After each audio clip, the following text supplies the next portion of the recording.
This is a document a problem that I'm having with an AIM pressure transducer used as a brake pressure sensor with a Motec Dash SDL for data acquisition.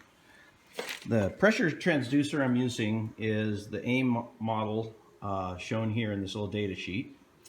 And the problem I'm having is after connecting it to the Motec Dash into the one of the analog inputs and turning it on and going down to the brake pressure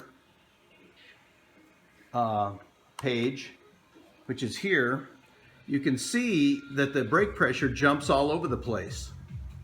It's continuously moving.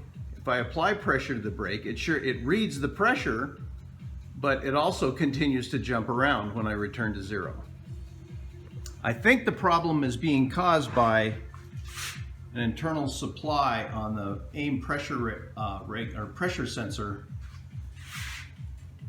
and I will show that in the next video with the scope. Okay, with this setup, I've bypassed the entire bike electrical system. What I'm using is an external battery that's wired straight into the connector for this pressure sensor.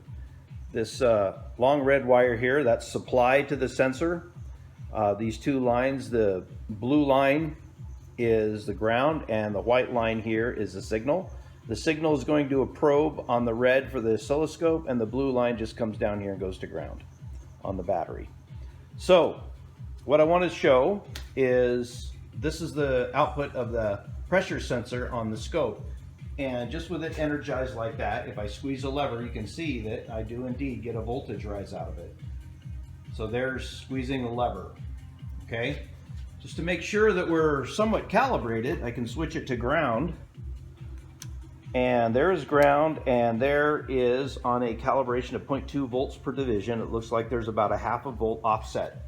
So looking at the AIM pressure sensor data sheet, yes indeed, a zero offset is half a volt. And what we have is the span voltage up to 3.996, which is 4 volts. So from 0 to 2000 psi is up to 4 volts. So once again, we can see that it's working as advertised. Now, the issue is to make that make the Motec Dash jump around. I'm going to go to AC so that we can see some coupling on this line, or at least some noise on this line, and I'm going to zoom in. And you can see that there's a fair amount of noise on this line. And to prove that that's not just ambient noise, I'll disconnect the battery. And when I do, the noise goes away. When I reconnect the battery, the noise goes up. My guess is what's happening is this internal voltage regulator on this AIM pressure sensor is introducing noise on the signal line.